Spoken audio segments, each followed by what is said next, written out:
नमस्कार, मैं हूं नेहा बेनीवाल और आप देख रहे हैं हलचल इंडिया। हम दिखाते हैं बेबाक खबर जिसका होता है तेज असर। जानेंगे आज की खबरें, लेकिन सबसे पहले नजरें आज की हेडलाइंस पर। मुजफ्फरनगर के त्यागी धर्म सभा भवन में सम्मान समारोह का किया गया आयोजन।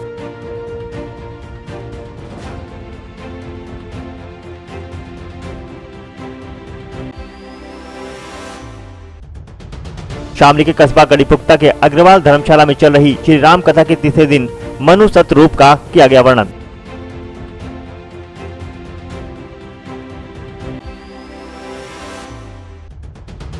मुजफ्फरनगर के भारतीय जनता पार्टी कार्यालय पर आगामी जन विश्वास यात्रा को लेकर बैठक का किया गया आयोजन।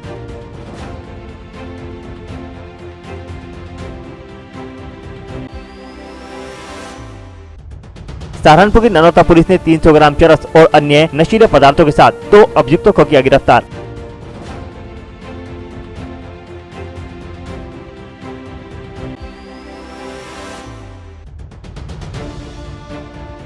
मुजफ्फरनगर में विश्व हिंदू परिषद और बजरंग दल के द्वारा शौर्य पथ संचलन का किया गया आयोजन।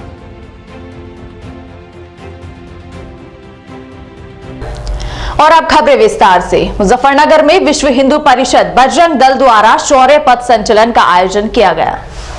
विश्व हिंदू परिषद बजरंग दल द्वारा गीता जयंती के अवसर पर रविवार को भारत माता की जय और वंदे मातरम के उद्घोष के बीच शौर्य पथ संचलन किया गया। कई स्थानों पर पथ संचलन में शामिल लोगों पर पुष्प वर्षा भी की गई। शौर्य पथ संचलन से पहले आयोजित कार्यक्रम में बजरंग दल के केंद्रीय मंत्री अवनीश का मार्गदर्शन मिला। कार्यक्रम की अध्यक्षता उद्यमी आलोक स्वरूप और संचालन भूपेंद्र एडवोकेट ने किया। इसके बाद एसडी इंटर कॉलेज से पथ संचलन से शुरू होकर प्रकाश चौक, महावीर चौक, मीनाक्षी चौक, शिव चौक, हनुमान चौक, चुंगी नंबर 2, नावल्टी चौक, शिव चौक, झांसी की रानी, जिला परिषद से होते हुए एसडी इंटर कॉलेज में संपन्न हुआ। पथ संचलन में शामिल लोग हाथों में भगवा ध्वज लेकर भारत माता की जय और वंदे मातरम का उद्घोष कर रहे थे। पथ संचलन का कई स्थानों पर पुष्प वर्षा कर स्वागत किया गया। इस दौरान जिला प्रचारक निपेंद्र, नगर प्रचारक ऋषभ, नगर पालिका चेयरमैन अंजू अग्रवाल, जिला संगठन मंत्री अनूप, डॉक्टर चंद्रमोहन शर्मा, विभाग अध्यक्ष ललित माहेश्वरी, सोहनवीर सिंह, पुनीत, पीयूष राणा, नितिन त्यागी, जिला प्रचार प्रमुख भूपेंद्र, अजय, पंकज, अजय कुटेश्वरा, मोहित, रजत शर्मा, युगांतर पुंडीर, विकास अग्रवाल, विकास खटीक,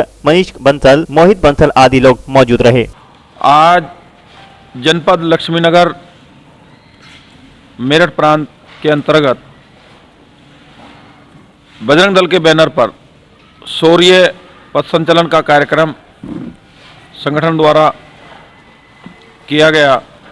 देश भर में गीता जयंती के अवसर पर 12 दिसंबर से 19 दिसंबर तक बजरंग दल के बैनर पर शौर्य पथ संचलन के कार्यक्रम किए जा रहे हैं। उसी कड़ी में आज अपने जनपद में भी ये शौर्य पथ संचलन का कार्यक्रम बजरंग दल द्वारा आहूत किया गया। ये कहाँ से स्टार्ट हुआ आपका, कहाँ पे इसका समापन? ये कार्यक्रम एसडी इंटर कॉलेज निकट रोडवेज से प्रारंभ होकर नगर के मुख्य चौराहे जैसे प्रकाश चौक, महावीर चौक, मीनाक्षी चौक, शिव चौक होते हुए भगत सिंह रोड, नावल्टी चौराहा और झांसी रानी, पुणे एसडी इंटर कॉलेज में इस पथ संचलन का समापन हुआ। लगभग इसमें कितनी भीड़ रही? 1,500-2 हजार संख्या के अपने बजरंग दल के युवा कार्यकर्ता आज इस पथ संचलन में शामिल हुए।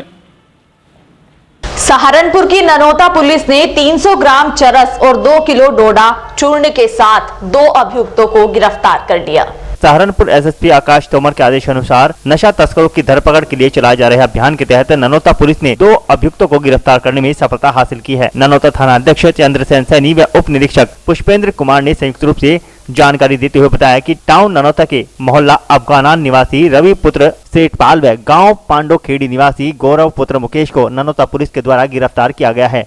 इनके पास से पुलिस ने 300 ग्राम चरस और 2 किलो डोडा चूर्ण बरामद किया है। बरामद की गई सामग्री की कीमत लगभग 40,000 रुपए बताई जा रही है। मुजफ्फरनगर के भारतीय जनता पार्टी कार्यालय पर आगामी जन विश्वास यात्रा को लेकर एक बैठक का आयोजन हुआ। मुजफ्फरनगर के गांधीनगर स्थित भारतीय जनता पार्टी कार्यालय पर आगामी जन विश्वास यात्रा को लेकर बैठक का आयोजन किया गया। बैठक की अध्यक्षता जिला अध्यक्ष विजय शुक्ला व संचालन जिला महामंत्री विजय सैनी के द्वारा किया गया। सर्वप्रथम मंचासीन पदाधिकारियों के द्वारा भारत माता के क्षेत्र के समक्ष दीप प्रज्वलित कर कार्यक्रम का शुभारंभ किया गया। जिला अध्यक्ष विजय शुक्ला के द्वारा जिला प्रभारी सत्येंद्र सिसोदिया को पुष्प गुच्छ भेंट कर स्वागत किया गया। जिला प्रभारी सत्येंद्र सिसोदिया के द्वारा जन विश्वास यात्रा से संबंधित तैयारियों की विस्तार से समीक्षा की गई और सभी को आवश्यक दिशा निर्देश दिए गए। भारतीय जनता पार्टी का रथ भगवा रंग का होगा। ये रथ पूरी तरह से वातानुकूलित होगा। इसके साथ 10 बड़ी कारों में यात्रा से जुड़े व्यवस्थापक चलेंगे। यात्रा जिस शहर में प्रवेश करेगी वहां पर पार्टी का बड़ा नेता उसे आगे के लिए झंडी दिखाएगा, जिसमें 30 लोग सवार होंगे। भारतीय जनता पार्टी प्रदेश के 6 क्षेत्र हैं। 6 के 6 क्षेत्रों से आज जन विश्वास यात्रा शुरू हुई है और पश्चिम की जन विश्वास यात्रा आज बिजनौर जिले में माननीय नितिन गडकरी जी के द्वारा यात्रा की शुरुआत आज वहां बिजनौर से हो रही है और जन विश्वास यात्रा कल बिजनौर जिले में बैराज पर जनपद मुजफ्फरनगर में आगमन होगा और मुजफ्फरनगर में बैराज से यात्रा मीरापुर, जानसठ, खतौली, शाहपुर, बुढ़ाना, तिराया, उसके बाद वहनला और उसके बाद सदर विधानसभा मुजफ्फरनगर, शिवचौक, पचैंडा रोड, रामपुर तिराया, रोहना टोल तक 6 की 6 विधानसभाओं से होकर यह यात्रा निकलेगी। बीच बीच में यात्रा का भव्य स्वागत किया जाएगा। बीच बीच में सभाएं भी होंगी और पूरे जनपद से ये यात्राएं 20 तारीख की रात्रि को यहाँ सदर विधानसभा में यहाँ प्रवास भी करेगी रात्रि और 21 तारीख में ये यात्रा सहारनपुर जिले को जाएगी। देखिए, क्या उद्देश्य है इस यात्रा? जन विश्वास यात्रा भारतीय जनता पार्टी पूरे प्रदेश में 6 की 6 यात्राएं निकल रही हैं और 6 की 6 यात्राएं इकट्ठे होकर लखनऊ पहुंचेंगी। संदेश क्या होगा? जन जन का विश्वास, जनता का विश्वास लेकर 2022 चुनाव का आगाज है। चुनाव को लेकर ये रैलियां, ये यात्राएं निकल रही हैं। शामली के गढ़ी पुख्ता के अग्रवाल धर्मशाला में चल रही श्री राम कथा के तीसरे दिन मनु शतरूपा का वर्णन किया गया। शामली के कस्बा गढ़ी पुख्ता के अग्रवाल धर्मशाला में चल रही श्री राम कथा के तीसरे दिन महाराज श्री किरण चंद्र जी ने मनु शतरूप की तपस्या का वर्णन किया। भक्तजनों को बताया गया कि शुद्ध भावना से श्रद्धा के साथ यदि सत्संग सुनकर अपने जीवन को शास्त्र के बताए मार्ग पर चलाया जाए तो निश्चित प्रभु मिलन हो सकता है और कल्याण हो जाएगा। श्री कृष्णचंद्र महाराज ने श्री राम जन्म के दशरथ जी के भाग्य की सराहना करते हुए उन्होंने कहा कि राजा दशरथ और कौशल्या से भाग्यशाली कोई नहीं, जिन्होंने निर्गुण भगवान को सगुण रूप में प्रकट किया। भगवान श्री राम ने जन जन का कल्याण किया और पृथ्वी पर बढ़ते हुए पाप का अंत किया और धर्म की स्थापना की, लेकिन वह पुण्यात्मा मनुष्य ही कर्म कर सकता है। इस दौरान पंकज शर्मा, तल्लू राम, राजेंद्र शर्मा, मुकेश कुमार गोयल, ओमवीर चौधरी, रामपाल चौधरी, लाला नर्तन, रुचि गोयल, अभिषेक अरोरा आदि मौजूद रहे। मुजफ्फरनगर के त्यागी धर्म सभा भवन में सम्मान समारोह का आयोजन किया गया। मुजफ्फरनगर के फ्रेंड्स कॉलोनी स्थित त्यागी धर्म सभा भवन में सम्मान समारोह का आयोजन किया गया। कार्यक्रम में मौजूदा प्रधान, जिला पंचायत सदस्यों, ब्लॉक प्रमुख व समाज के गणमान्य लोगों को सम्मानित किया गया। त्यागी धर्म सभा भवन में कार्यकारी अध्यक्ष हरिओम त्यागी व उनकी टीम के द्वारा कार्यक्रम का आयोजन किया गया। मुख्य अतिथि केसी त्यागी के सुपुत्र भाजपा नेता अमरीश त्यागी, वरिष्ठ भाजपा नेता श्याम सुंदर त्यागी, राजकुमार कांता, अनिरुद्ध त्यागी, नवीन त्यागी, सुनील त्यागी, डॉक्टर उदिता त्यागी। कार्यक्रम की अध्यक्षता मास्टर रमेश त्यागी के द्वारा की गई। आज मुजफ्फरनगर में प्रदेश भर से जो पंचायत चुनाव में पिछले दिनों समाज के प्रतिनिधि चुने गए हैं, उनके सम्मान का एक कार्यक्रम था जिसमें मैं आकर बहुत ही गौरवान्वित महसूस कर रहा हूँ और मैंने मंच से भी और सार्वजनिक रूप से यही अपील की कि जितने भी चुने प्रतिनिधि हैं वो समाज का हस्ताक्षर होते हैं, आईना होते हैं। उनके किए गए कर्म, उनके किए गए कार्यों से ही समाज की पहचान होती है और समाज किस तरह का है, किस दिशा में कार्य कर रहा है, उनके कर्मों से ही उसका पहचान होती है। आप भी युवा है, युवाओं के लिए क्या संदेश देंगे आप? युवाओं के लिए यही संदेश है कि अगर आप सामाजिक कार्यों में हैं, सोशल वर्क में हैं और उसे उच्च स्तर तक करना चाहते हैं तो उसके लिए राजनीति सही मंच है जो आपको समाज सेवा के लिए एक बड़ा मंच प्रदान करती है। और युवाओं से ये अपील है कि सभी पिछले 2 साल से जैसे हम देख रहे हैं कोरोना काल में भी बहुत ही विषम परिस्थितियों से समाज निकला है, देश निकला है, विश्व निकला है, वो अपनी ऊर्जा को पुनः संग्रहित करें और अपने आसपास कोई भी व्यक्ति, कोई भी समाज, कोई समुदाय अगर तकलीफ में है तो उसके लिए संबल बनने का प्रयास करें, उसकी मदद करने का प्रयास करें। भारतीय जनता पार्टी ने अभी आपको नई जिम्मेदारी दी है, उसके बारे में क्या कहना चाहेंगे? किस प्रकार से उस जिम्मेदारी को निर्वाह करेंगे? क्या क्या आपके कार्यक्रम रहेंगे समाज को जोड़ने के लिए और आगे भारतीय जनता पार्टी के लिए कार्यक्रम?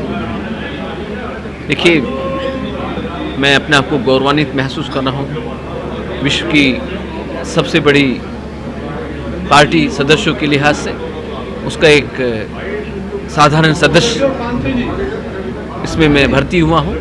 पार्टी जो भी कार्य करेगी मैं उसको शीश झुकाकर स्वीकार करूँगा और समाज के विभिन्न वर्गों में, क्योंकि आज ये अलग तरह का कार्यक्रम है, गैर राजनीतिक है, यहाँ से राजनीतिक बात करना उचित नहीं, लेकिन जब मैं राजनीतिक मंच पर होऊंगा तो यही अपील करूँगा, जो सरकार के दिए हुए कार्य हैं, किए गए कार्य हैं, उन्हें समाज के विभिन्न समूहों तक पहुँचाऊँ ताकि उनकी शीर्ष नेतृत्व में आस्था बनी रहे, समाज पार्टी के लिए, सरकार के लिए आस्था बनी रहे और पार्टी जिस भूमिका में भी मुझे जैसे साधारण कार्यकर्ता का उपयोग करेगी मैं उसके लिए स्वीकार। त्यागी समाज जनपद जो है ये पूरे क्षेत्र के प्रधान और प्रतिनिधित्व इकट्ठे हुए हैं।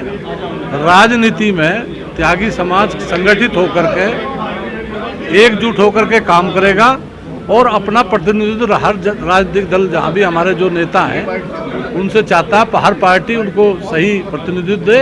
और त्यागी समाज का इतिहास रहा है कि राजनीति में जब भी कोई कलवट ली है तो बिना त्यागी समाज के नहीं ली है। ये समाज अपने आप में संपूर्ण है, मजबूत है। समाज अरे नहीं जरा वो बुला रहे हैं, आप रहेंगे समाज को सरकार से जोड़ेंगे।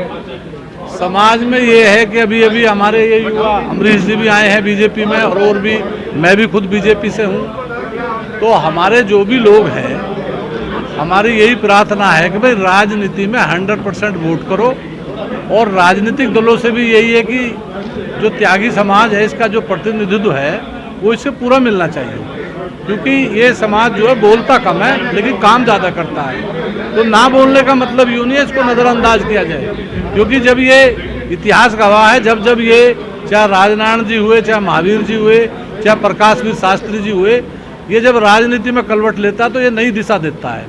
आपको याद होगा कि राजनारायण जी ने देश की प्रधानमंत्री को पद से हराया, कोर्ट से हराया। प्रकाशवीर शास्त्री हमारे एक ऐसे नेता है, केसी त्यागी युवा नेता, राष्ट्रीय नेता हमारे। तो हमारे जो नेता हैं उनमें क्षमता है। समाज हमारी अपने आप में एक प्रबुद्ध समाज है। तो राजनीतिक दल है जी, समाज के प्रति युवाओं के लिए क्या संदेश? युवाओं का संदेश ये है कि राजनीति में आए, संगठित हों, बुजुर्गों का आशीर्वाद लें और अब की बार त्यागी समाज राजनीति में बढ़ चढ़ करके, अब जो भी राजनीति आगे की चलेगी युवा उसमें आगे आ गया है। आपने देखा होगा कि अब त्यागी समाज कितना यहाँ युवा समाज था, वो युवा समाज संगठित है। अब नई दिशा दी जाएगी। पश्चिम उत्तर प्रदेश में त्यागी अब नई परिवर्तन लाएंगे, इसकी नई जागृति शुरू हो चुकी है और आप देख सकते हैं आने वाले समय। और हम सबसे बड़े किसान हैं पश्चिम उत्तर प्रदेश के, ये मैं आपको बताना चाहता हूँ। सभी राजनीतिक दल समझें कि अगर पश्चिम उत्तर प्रदेश में ज़मीन के हिसाब से, कर्म के हिसाब से हम सबसे बड़े किसान हैं। बिहार में हम सबसे बड़े किसान हैं, पंजाब में मोहियाल हम सबसे बड़े किसान हैं, देसाई हैं, उधर तमिलनाडु में नपूद्रीपाद है, स्वामी हैं, राव हैं। त्यागी जो हैं ये ब्राह्मण है, खेतिहर ब्राह्मण है, परशुराम वंशज हैं। और इस देश में अगर सबसे बड़ा किसान है, गडकरी भी हमारे में से ही है, तो हम सबसे बड़े किसान इस देश के हम हैं। तो देश का किसान अगली राजनीति तय करेगा।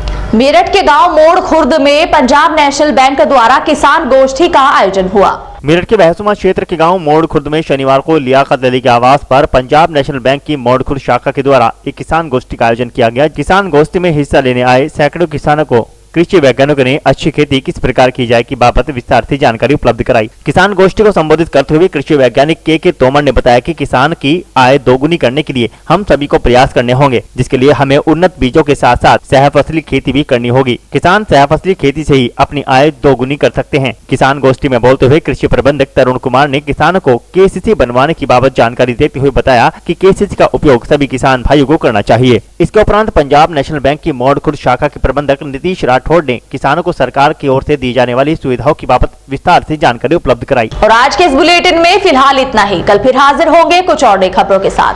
तब तक के लिए नमस्कार।